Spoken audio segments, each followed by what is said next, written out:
بسم الله الرحمن الرحیم. الحمد لله وحده والصلاة والسلام على من لا نبی بعده. باب التیمم. اولا معنای تیمم چیست از جهت لغوی و شرعی و اصطلاحی؟ از جهت لغوی یعنی زبانی، در زبان عربی وقتی که تیمم گفته می شود این با معنای قصد کردن یا به سوی چیز نیت داشتن هست. و از جهت اصطلاحی که مهمتر است برای ما، تیمم این مسح کردن را گفته می شود بر روی و دستها با خاک پاک با نیت یا با قصدی حاصل کردن پاکی به جای وضو یا اینکه غسل گرفتن با آب وقتی که استفاده آب ممکن نباشد، چی از سبب نبودن آب یا چی از سبب قدرت نداشتن بالای استفاده کردن آب. و البته در مقدمه این باب خیلی زیاد تفصیلاتی هست که من پیش کرده میتوانم، اما ما مختصر نگاه میداریم تا اینکه احکام اساسی فراموش نشود. البته این حکم را یا جایز بودن تیمم از آیت 43 سوره النساء هم ثابت می شود. در آن آیت الله سبحانه و تعالی می فرماید بعد اعوذ بالله من الشیطان الرجیم: یا ایها الذین آمنوا لا تقربوا الصلاة وأنتم سكارى حتى تعلموا ما تقولون ولا جنبا إلا عابري سبيل حتى تغتسلوا. و اکنون جای اساسیش می آید که من جای اساسیش رو ترجمه می کنم برای شما. الله سبحانه و تعالی می فرماید: و این کنتم مرضى او على سفر او جاء احد منكم من الغائط او لامستم النساء فلم تجدوا ماء فتيمموا صعيدا طيبا فامسحوا بوجوهكم وأيديكم إن الله كان عفوا غفورا. یعنی که از مابین آیت ترجمه میکنم، خودتون میتوانید در وقت خود پورا آیت رو ترجمهش رو خونید. و اگر بیمار باشید یا در سفر باشید یا یکی از شما از حاجتگاه یا از حاجتخانه براید، یعنی پس از حاجتی انسانی خود رو پورا کردن، یا با زنان نزدیکی کرده باشید و با آب یعنی آب نداشته باشید، آب نیابید، فلم تجدوا ماء، آب نیابید، فتیمموا، پس تیمم کنید با خاک پاک، فامسحوا، و سپس مسح کنید با روی و دستان خود، یا اینکه میتوانیم بگوییم و روی و دستانتان را مسح نمایید. البته الله سبحانه و تعالی عفو غفور، آمرزنده و بخشاینده هست. و تیمم یک حکم اسلامی هست که تنها در شریعت محمد صلی الله علیه و سلم نازل شدگی هست. یعنی پیش از شریعت محمد المصطفى صلی الله علیه و سلم حکم تیمم در دیگر شریعت ها، یعنی در قانون ها و شریعت های دیگر انبیا و مرسلین وجود نداشت. یک حکم و قانونی هست که به شریعت محمد صلی الله علیه و سلم، به شریعت ما مخصوص هست، خصوصیت دارد. به هر حال مؤلف میگوید یصح بشروط 8. اولا میگوید که تیمم با 8 شرایط یا با 8 شرط ها صحیح میگردد، درست میشود. و در اینجا اگر متوجه شود الاول هست و بعدا الثانی و الثالث و الرابع تا آنکه تا هشتمش میرسد الثامن، و بعدا میگذارد به سبب و شرط های واجب شدنش و غیره. اما بعد هر شرط به خود بعضی تفصیلات دارد، بعضی شرایطش خیلی پیچیده هست و چندین تا صحنه ها می داشته باشد. شما به حد با دقت گوش کنید و با دقت تکرار کنید. الاول میگوید النیه. یکم شرطی تیمم نیت داشتن هست. البته شما شاید بدانید که این به مقابلی طهارت کردن هست و غسل کردن هست طبق فقه حنفی. برای چی این اختلاف هست؟ برای چی این فرقیت هست؟ چون که علمای احناف میگویند که آب که هست خودش فی ذاته، یعنی در ذاتش، در نفسش پاک کننده حساب می شود. آب یک چیزی هست که فی نفسه، در نفسش، در ذاتش پاک کننده هست، مطهر هست. اما به مقابل آب، خاک خودش فی نفسه، در نفسش، در ذاتش پاک کننده نیست، بلکه می توانیم بگوییم که آلوده کننده هست. حتی می توانیم بگیم چرک کننده هست. البته انسان چرک نمی شود، اما آلوده می شود، خاک آلود می شود. این رو ما پاک بودن حساب نمی کنیم. برای همین است که وقتی که ما آب رو استفاده می کنیم نیت شرط نیست. اگر با یاد داشته باشید یکی از فرائض وضو و این چنین غسل نیت داشتن نیست، اما برای استفاده خاک، برای حاصل کردن پاکی باید که نیت موجود باشد. خب و میگوید و حقیقتها عقد القلب على الفعل. حقیقتی اون یعنی حقیقتی ها ضمیر برمیگردد به نیت. حقیقت نیت این است عقد، یعنی که قصد کردنی دل قلب برای فعل، برای انجام دادن یک فعل.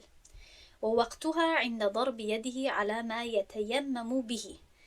و وقتی چی؟ وقتی نیت کردن. کی باید انسان نیت کند؟ اگر نیت برای صحتی تیمم شرط باشد، کی انسان باید نیت کند؟ یک روز پیش، یک ساعت پیش، 5 دقیقه پیش، یا هنگامی زدن دستانش به زمین. در اینجا مؤلف میگوید که وقتی نیت کردن یا نیت خود را بستن برای تیمم، این هنگامی زدن دستش هست. دستش یعنی دستانش، هر دوی دستانش بالای آن چیزی که با او تیمم میکند. فهمیدین؟ و برای این شرط یکم بعضی یعنی شرط های خردتر هست که باید پورا کرده شود برای پورا شدن شرط یکم. دیدید؟ پس میگوید و شروط صحت نیتی 3. برای اون که نیت، شرط نیت پورا شود، 3 شرط های دیگر باید که پورا شود. الاسلام، یکم مسلمان بودن. و تمییز داشتن یعنی که با عقل و فهم بودن، یا اینکه هوشیار بودن. این چی رو استثناء میکند یا چی رو یعنی به مقابل چیست؟ به مقابل البته دیوانگی یا به عقل بودن یا کم عقل بودن. فهمیدید؟ تمییز این میز یمیزو هست از باب تفعیل، یعنی که وقتی که انسان میتواند که بین اشیا و احوال فرق کند، جدا کند. فهمیدید؟ درست رو از نادرست بفهمد، یعنی با عقل بودن. هدفش همین است. و سوم والعلم بما ینویه، و دانستن یا فهمیدن آن چیزی که نیت میکند. یعنی که نیت درست یا نیت، شرط نیت آن وقت پورا می شود وقتی که انسان مسلمان باشد، با عقل باشد و آن چیزی که نیت میکند بفهمد. طفلی که نمیداند تیمم چیست یا یک کافری که نمیداند تیمم چی معنا دارد و حرکتهایش را انجام میدهد، البته نیتش درست حساب نمی شود. خب و یشترط لصحة نیة التیمم للصلاة به احد 3 اشیاء. اکنون اگر کسی این 3 شرایط را پورا کند، البته تیممش می شود. اما آیا تیمم برای نماز می شود یا نه؟ برای این 3 شرط دیگر هست. یعنی 3 شرط نه، اما یکی از این 3 شرط باید پورا شود. یعنی که جمعاً 4 شرط باید که پورا شود برای پورا شدن شرط یکم. فهمیدین؟ میگوید که یشترط و شرط هست برای صحتی، یعنی برای صحیح شدن نیت تیمم برای نماز، برای ادا کردن نماز، یکی از این 3 شرایط. یعنی که این 3 شرط رو پورا کردیم. اکنون از این 3 تای دیگر باید یک تای دیگرش پورا شود. یعنی که جمعاً 4 شرط. یکمش این است که اما نیت و طهاره، هنگامی تیمم کردن انسان نمیتواند که نیتش تنها من تیمم میکنم باشد. فهمیدین؟ من تیمم میکنم برای خود را، یعنی برای عبادت ها رو برای خود جایز ساختن یا برای حالت پاکی حاصل کردن کفایه نمی کند. انسان یا اینکه باید نیتش چی باشد؟ طهاره، یعنی که حاصل کردنی پاکی. فهمیدید؟ یعنی که هنگامی نیت کردن باید که نیتش باشد من پاکی حاصل میکنم، من پاکی شرعی حاصل میکنم، من طهارت حاصل میکنم، یا من وضو میکنم. با همین یعنی با تیمم کردنم من وضو حاصل میکنم. فهمیدید؟ این گونه باید نیت داشته باشد. یا اینکه دوم او استباحة الصلاة او استباحة الصلاة، یا اینکه این از باب استفعال هست با خاصیت طلب، یک نقطه صرفی، یعنی که طلب کردنی مباح ساختنی نماز، یعنی که طلب کردنی جایز ساختنی نماز برای خود. اگر این گونه نیت نکند که من پاکی حاصل میکنم با این حرکت هایم، با حرکتی تیممم، метавонад ки ба ҷои ин якумаш дуюмаш ин аст ки метавонад ин ниятро кунад ки ман мехоҳам намозро барои худ ҷоиз қарор диҳам. фаҳмидед? ман таяммум мекунам ҳозир то ин ки намозро барои худ ҳалол бисозам, то ин ки намоз хонданро барои худ ҷоиз бисозам. агар инро ҳам накунад, севум интихоб барояш, севум вариант ки мегӯем барояш ин аст: ав нияту ибадатин мақсудатин ла тасиҳу бидуни таҳаратин. ё метавонад ки ин гуна ният кунад, ё нияти ибодати махсусеро ният кунад ки бе таҳорат саҳеҳ намебошад, ё нияти ибодатеро бикунад ки бе покӣ, бе таҳорат дуруст намешавад. масалан, ният кунад ки ман саҷдаи тиловатро адо мекунам, ё ин ки ният кунад ки ман намози ҷаноза мехонам. фаҳмиден? агар ин ниятҳоро кунад ки ман ҳозир ҳамин амалҳои ҳаракатҳои таяммумро анҷом медиҳам то ин ки ман саҷдаи тиловат кунам, ё ин ки ман намози ҷаноза бихонам, ин ҳам барояш кифоя ҳаст ва ин ҳам барояш дуруст ҳаст. ва баъдан мегӯяд пас чӣ? фала юсалли биҳи ида нава таяммума фақат. пас хулоса чӣ шуд? ки наметавонад бо таяммумаш намоз хонад агар танҳо нияти таяммумро кунад. агар ҳангоми анҷом додани ҳамин ҳаракатҳое ки ман ки иншалло мехонем, яъне задани дастҳо ба хок ва ғайра, молидани рӯи дастон, агар ҳангоми ҳамин ҳаракатҳоро анҷом додан нияташ танҳо таяммум бошад, дар сараш, дар қалбаш, ҳар ҷое ки ният ҳаст, ҳар ҷое ки ҷойгоҳи ният ҳаст, агар ҳамин гуна фақат бигӯяд ки ман таяммум карда истодам, барои таяммум кардан, ин кифоя намекунад, наметавонад бо ин таяммум намоз бихонад.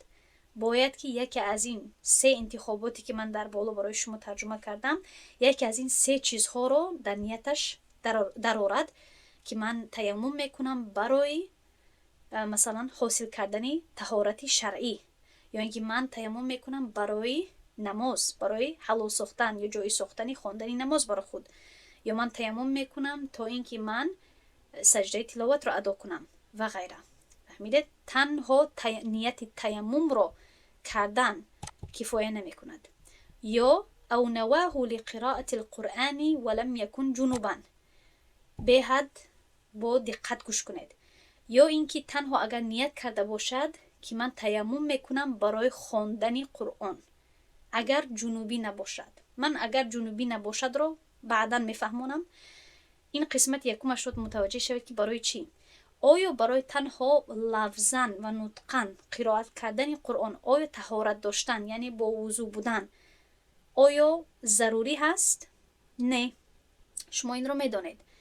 агар ман мусҳафро даст назанам ва дар ҳолати ҳадаси акбар набошам, яъне ки нуфасо, хоид ё ин ки ҷунубӣ набошам, танҳо таҳорат надошта бошам, яъне вуду надошта бошам, оё ман метавонам ки аз ҳифзам бо лафз, бо даҳонӣ қироати қуръон кунам? албатта ки метавонам. агар масалан дар ҳолати дузандагӣ бошам, дар ҳолати кори хона бошам, дар ҳолати пухтупаз бошам, оё метавонам ки қуръонро тиловат кунам бе ламс кардани мусҳаф? албатта ки бале. хуб, пас худи қироат кардани қуръон ибодати нест ки барояш таҳорат доштан шарт ҳаст. фаҳмидед?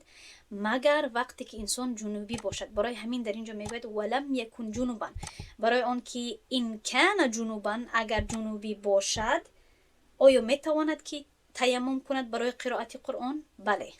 фаҳмидед? пас хулоса то инҷо чӣ шуд?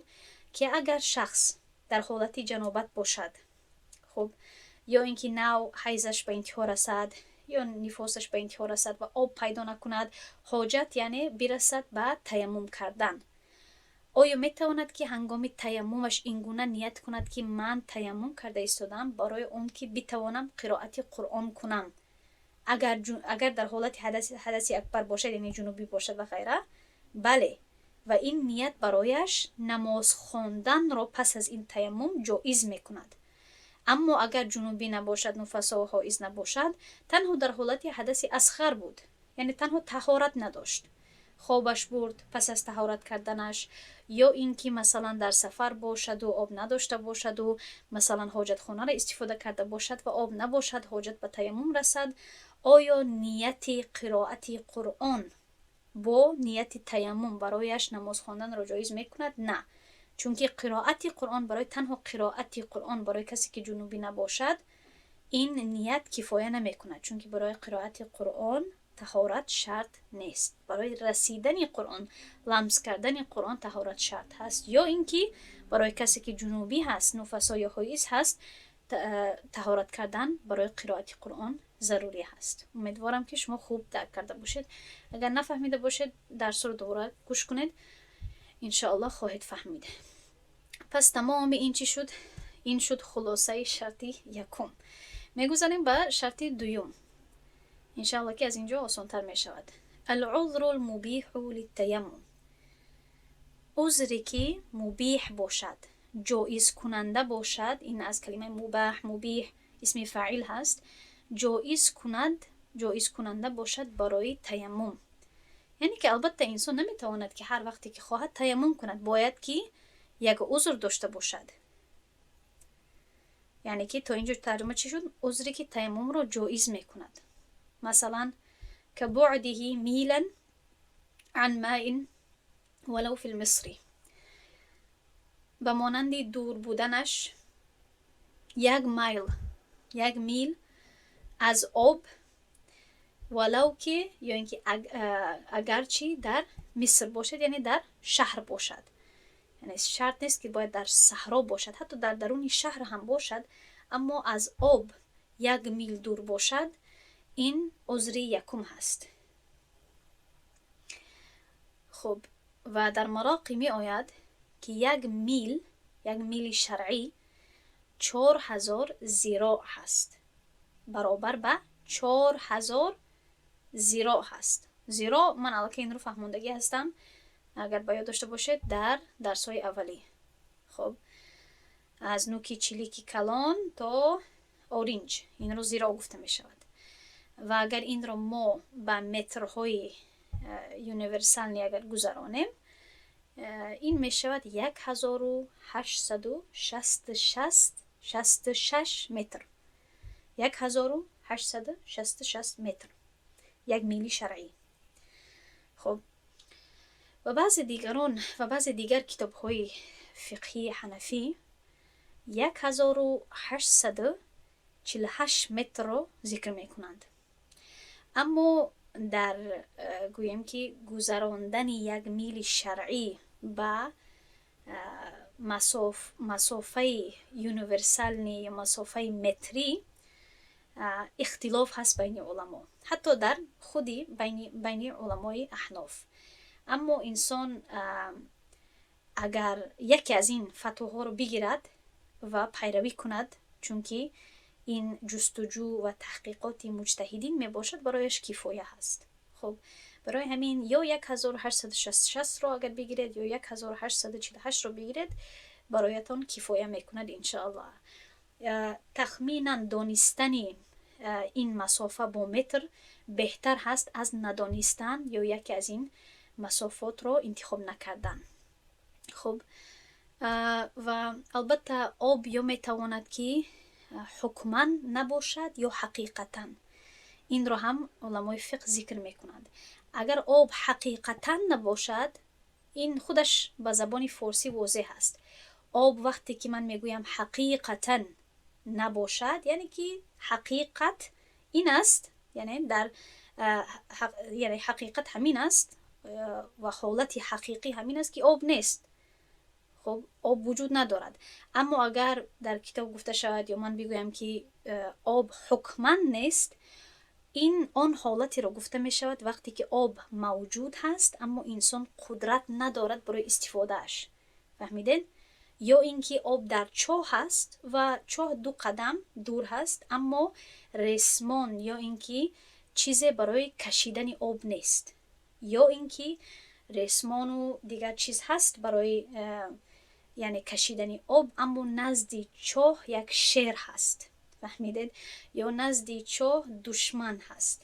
این رو گفته می شود موجود نبودن آب حکماً، چون که در حکم موجود نیست اما حقیقتا موجود هست. یا اینکه انسان دست و پایش شل شدگی باشد، دست و پایش را جنبانده نتواند، بیمار باشد، خب و قدرت به رفته و گرفتن آب یا استفاده آب نداشته باشد، این را گفته می شود موجود نبودن آب حکماً. دیگر میگذاریم و مرض. عذر دومی که برای انسان استفاده یا تیمم کردن را جایز قرار میدهد این مرض هست، یعنی که بیماری. خب و برد یخاف منه التلف او المرض خارج المصری. سومش چیست؟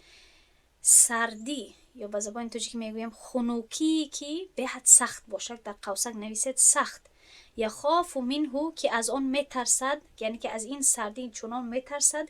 چی میترسد؟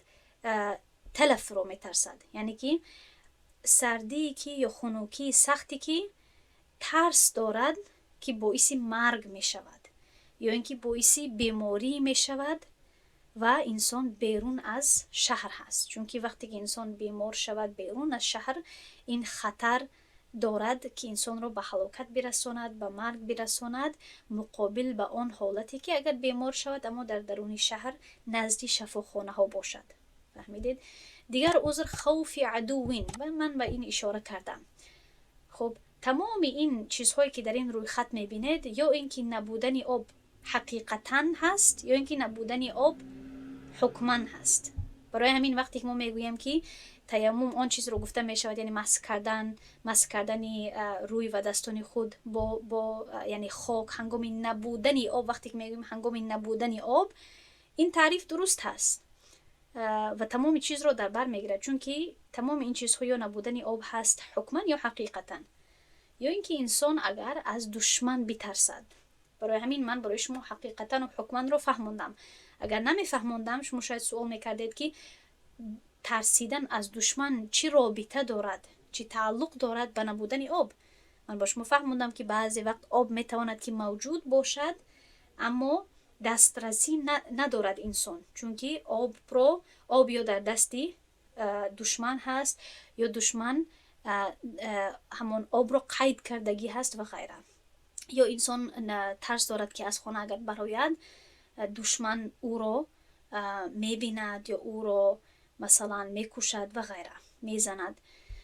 و عطش و تشنگی هم عذر حساب می شود برای تیمم کردن. یعنی که انسان اگر یعنی آبی کافی اگر نداشته باشد، آب خیلی کم داشته باشد، فکر کنید اگر در صحرا باشد، در سفر باشد یا حتی میتواند که در خانه باشد اما دسترسی ندارد به آبی بیشتر، آبش خیلی کم باشد و کم مانده باشد، یک بقلشکه اگر خواهیم بگوییم، یک مد اگر خواهید بگوید، یعنی که یک استکان که میگوییم، یک بکال که میگوییم، کم باشد و تنها کفایه کند برای نوشیدنش، یعنی که کافی داشته باشد تنها برای یعنی برای تشنگی و از آن زیادتر نداشته باشد.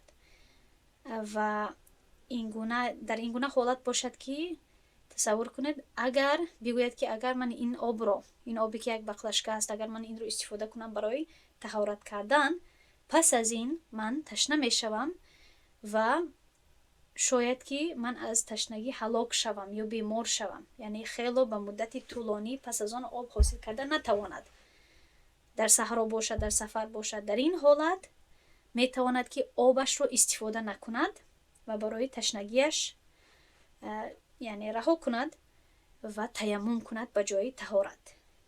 در این حالت چی شد؟ آب هست، آب موجود هست اما در حکم نبودن هست، چون که انسان این را برای خودش یعنی میگذارد تا اینکه برای تشنگیش استفاده کند. و بعدا میگوید و احتیاج لعجن لا لطبخ مرق. سبحان الله، این به حد دقیق هست. بعضی وقت تعجب میکنم که چقدر فقها و علما احکام رو یعنی زیاد فکر میکنن و با دقت یعنی فکر میکنن و بعدا مینویسن با تمام تفصیلاتش. اگر گپ در مورد تشنگی نباشد اما در مورد گرسنگی باشد چی؟ اگر آب نیاز داشته باشد برای احتیاج داشته باشد برای پختنی نان، برای خمیر کردن. یعنی آب رو نیاز دارد، احتیاج دارد به آب برای آماده کردن خمیر. در این حالت هم میتواند که آبش رو استفاده نکند، چون که گرسنه هست یا اینکه میداند که گرسنه میشود و دیگر چیز ندارد، فقط کمترک آب دارد و کمترک آب و آرد و میخواهد که این آب و آرد را برای پختنی نان استفاده کند تا اینکه بخورد و از گرسنگی نمرد. اگر در این گونه حالت باشد میتواند که آب خود را استفاده نکند و همون کمترک آبی که دارد استفاده نکند و به جای استفاده کردن آب برای وضو میتواند که تیمم کند. اما در اینجا مؤلف میگوید که این تنها وقتی که احتیاج دارد به خمیر کردن، احتیاج لعجن، عجن خمیر رو گفته می شود. اما اگر خواهد که با این آب مرق تیار کند، یعنی شوربا تیار کند، سوپ، شوربا، در این حالت نه، یعنی نمیتواند که آب خود را برای وضوش استفاده نکند و بگوید که من گرسنه میشوم و من باید که این آب را گذارم برای شوربا تیار کردن. شوربایی که تنها یعنی عموما آب دارد، دیگر چیز ندارد. خب چون که شوربا برای برطرف کردن گرسنگی کار نمی کند. اکنون شما این گونه تصور کنید که شوربایی که چیزی نداشته باشد، کمترک شاید نمک و روغن داشته باشد. اگر انسان گرسنه باشد و تنها همین گونه یک چیز رو بخورد، همین گونه یک شوربا رو خورد، گرسنگیش دور نمی شود. بهتر است که آب رو شوربا نکند، همین آب رو برای تشنگیش استفاده کند. فهمیدین؟ یعنی که تنها وقتی که آبش برای گرسنگی اگر نیاز باشد، برای آماده کردنی نان یا یک چیزی که به مانند نان باشد، یعنی قوت بدهد انسان رو، نه اینکه آب باشد. خب و کفقد آلت، و این چنین میتواند تیمم کند وقتی که عذرش گم کردنی آله باشد، گم کردنی آن چیزی که برای دسترسی به آب نیاز دارد.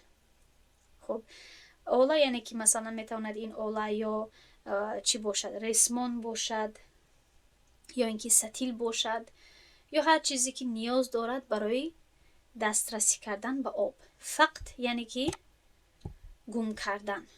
اگر گم شده باشد رسمانی چاه یا ستیلی چاه یا هر چیزی که نیاز دارد برای رسیدن به آب، این هم عذر حساب می شود برای جایی ساختنی تیمم برایش. و خوف فوت صلات جنازه او عید، و خوفی یعنی ترسی فوت شدن نماز جنازه یا اینکه نماز عید.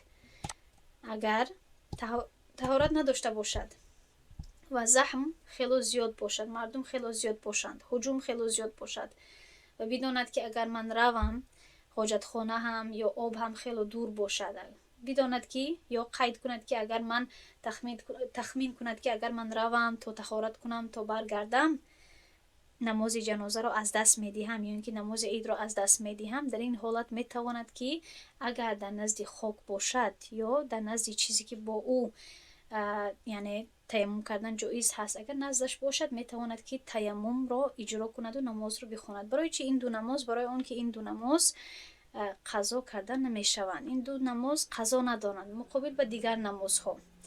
و در اینجا میگوید ولو بناء، این چی معنا دارد؟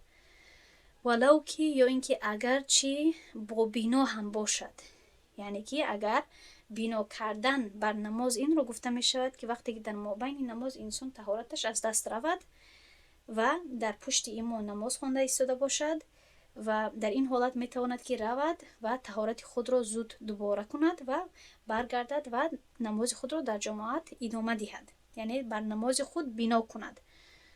فهمیدید؟ این رو گفته می شود بنا، یعنی که اگر در نماز جنازه‌ای که البته با جماعت خوانده می شود، اگر نماز خود را با مثلا طهارت آغاز کند یا حتی با تیمم هم آغاز کند، اما فرض کنیم که در حالت یکم هستیم، با طهارت یعنی درست طهارت کرد با آب و نماز جنازه را آغاز کرد با امام و در مابین نماز یا در مابین نماز عید طهارتش شکند، اکنون حق دارد که رود طهارت خود را دوباره کند و دوباره برگردد. این را گفته می شود بنا. فهمیدید؟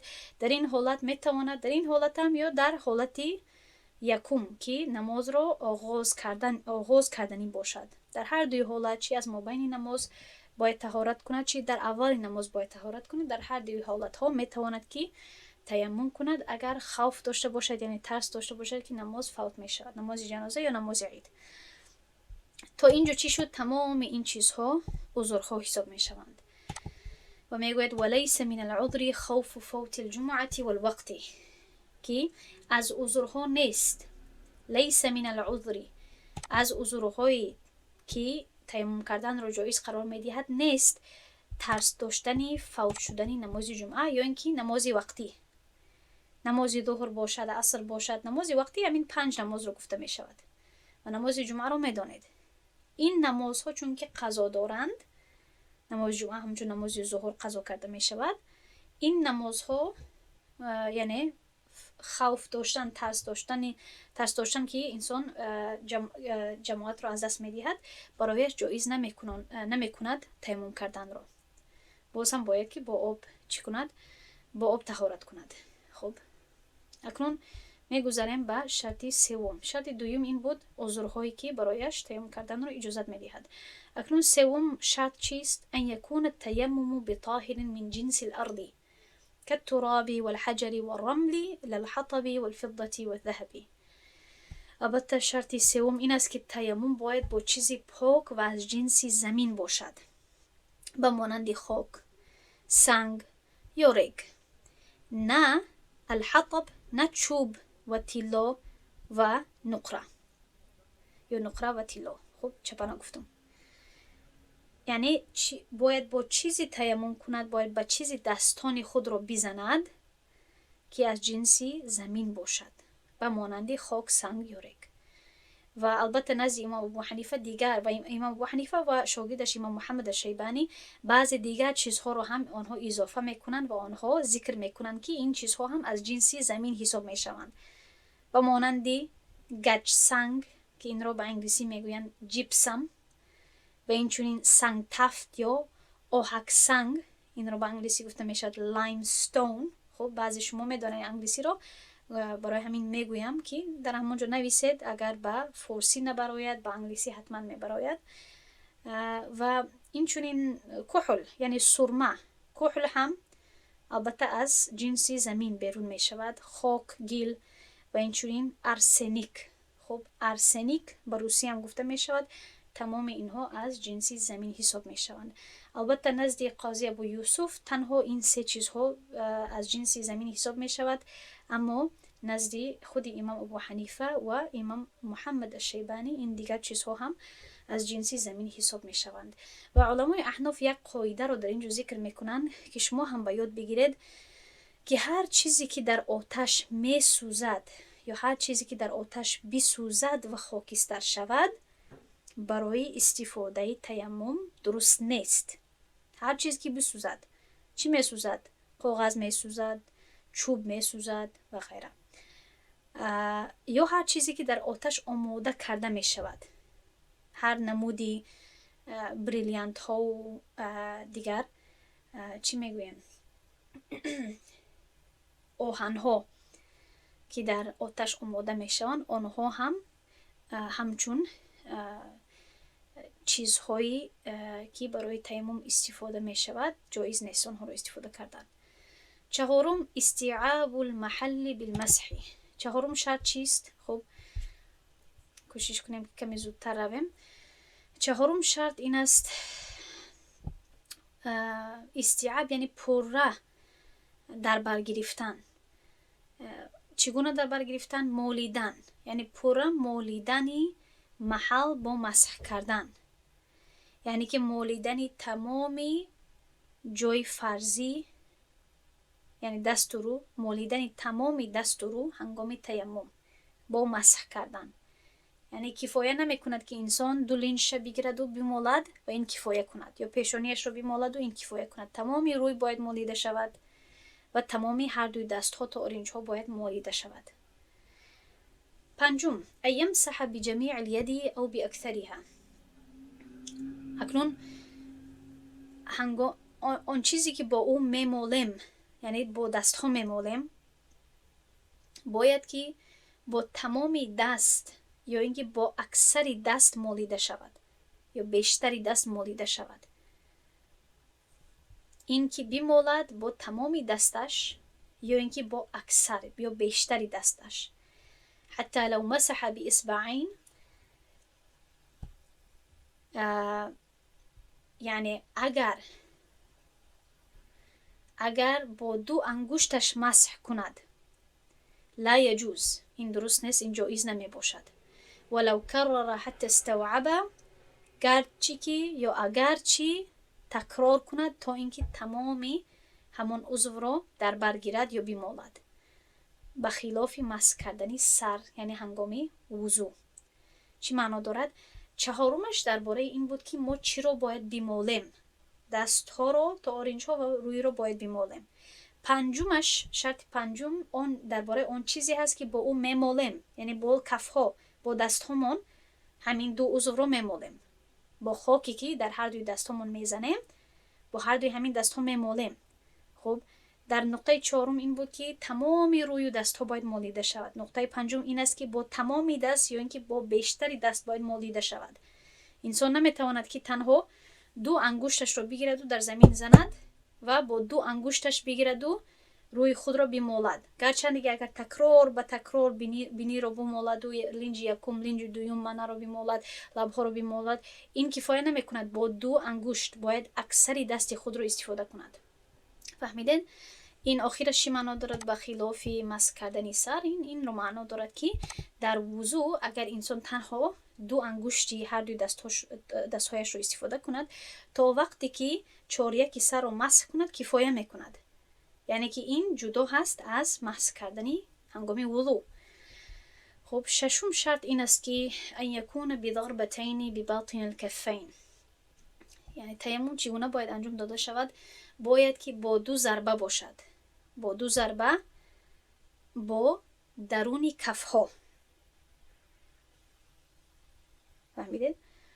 2 ضربه با کف های دست باید باشد، ولو فی مکان واحد، گرچه که در یک مکان باشد، یعنی که یک مکان رو دوبار بزند کفایه میکند.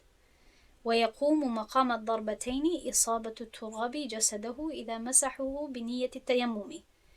و جای 2 ضربه رو چی میگیرد؟ یقوم و چی معنا دارد؟ مقام الضربتین، می ایستد در جای 2 ضربه رسیدنی خاک به بدنش اگر او رو لمس کند یا او رو مسح کند با نیت تیمم. اینش خیلی جالب هست. این چی معنا دارد؟ این آخرون صحنه‌اش میگوید که عموما ما چی میکنیم هنگام تیمم کردن؟ ما با خاک میزنیم دستان خود رو و بعداً روی خود را پر مسح میکنیم و بعداً دستی دوباره، یعنی دستمون رو در زمین میزنیم و بعد دستی راست رو تا آرنج یعنی مسح میکنیم با دستی چپی خود، با کفی چپی خود، و بعداً دستی چپی خود رو با دستی راست خود چی میکنیم؟ مسح میکنیم. اما اگر این گونه شود که انسان در صحرا باشد و شمالی شدید شود و شمال خاک رو در روی دستانش پاشد و روی دستانش پر از خاک شود و در همون لحظه نیت کند که من یعنی تیمم کردنی بودم، اکنون که خاک آلود شدم من همین لحظه تیمم میکنم و بگیرد خاکی که در بالای رویش هست با نیت تیمم، آب نداشته باشد، تمام دیگر شرایط پر شده باشد، اگر خاک را یعنی بیمالد بر روی خود و مسح کند روی خود را و بعدا دستان خود را تا آرنج ها، این هم کفایه میکند و برایش تیمم را جایز قرار میدهد. فهمیدید؟ البته صحنه نیست که همه وقت پیش می آید، اما اگر این گونه صحنه شود تیممش برایش جایز هست با شرطی که تمام دیگر شرط ها پر شده باشد. هفتم، انقطاع ما ينافيه من حیض و نفاس و حدث. البته اینش خیلی مهم هست. هفتم شرط این است که باید چی شود؟ برطرف شدن، انقطاع شدن، قطع شدن، برطرف شدن، خب دوام ندادنی آن چیزهایی که منافی هستند یا مقابل هستند، ضد هستند با او، یعنی که به تیمم، از حیض داشتن یا نفاس داشتن یا حدث کردن. یعنی ناپاکی رو در حالت ناپاکی بودن همون لحظه پیشاب و دیگر کردن. خب یا میتوانیم که این را همچون حدث اکبر بفهمیم که جنوبی بودن مثلا. البته اگر انسان در حالت حیض باشد و بگیرد تیمم کند، یا در حالت نفاس باشد یا جنوبی باشد، یا در همان حالتی باشد که حاضر پیشاب کرده ایستاده باشد یا پر از پیشاب باشد، یعنی در این حالت ها اگر باشد، تمام این حالت ها او را چی میکند؟ یعنی تیممش را جایز نمیکند، چون که تمام این چیزها اول باید برطرف شود، اول باید قطع شود. و شرط آخران چیست؟ الثامن زوال ما يمنع المسح على البشرة كشمع و شحم. زوال یعنی که زائل شدن، یعنی که پاک شدن، دور شدن آن چیزی که مسح را منع میکند بالای پوست، به مانندی موم، خب شمع موم، یا شحم روغنی غوث. روغنی یعنی جاری نه، اما روغنی غوث. اگر در دستان ما یا در روی ما یا در بین چلیک های ما یا در بین ناخن های ما اگر موم یا روغن غوث باشد یا هر چیزی دیگری که باشد، یعنی که رنگ باشد، لک باشد، اگر این چیزها بالای دستان ما و روی ما اگر باشد و این چیزها منع کنند رسیدنی همین خاک به پوستمان، البته تیمم ما درست نمی شود. خب تا اینجا شد 8 شرطی که باید برای جایز شدن یا برای درست شدن تیمم پر شود. تمامی 8 شرایط تا اینجا هست. خب اکنون درس الکی 45 دقیقه شده است. من نیت داشتم که این دویم صحیفه رو هم پوره کنم. انشالله درس رو در همین جا میگذاریم تا اینکه شما خوب درس رو تکرار کرده توانید. سبحان الله و بحمده، سبحانك اللهم و بحمدك، نشهد ان لا اله الا انت، نستغفرك ونتوب اليك. السلام عليكم ورحمة الله وبركاته.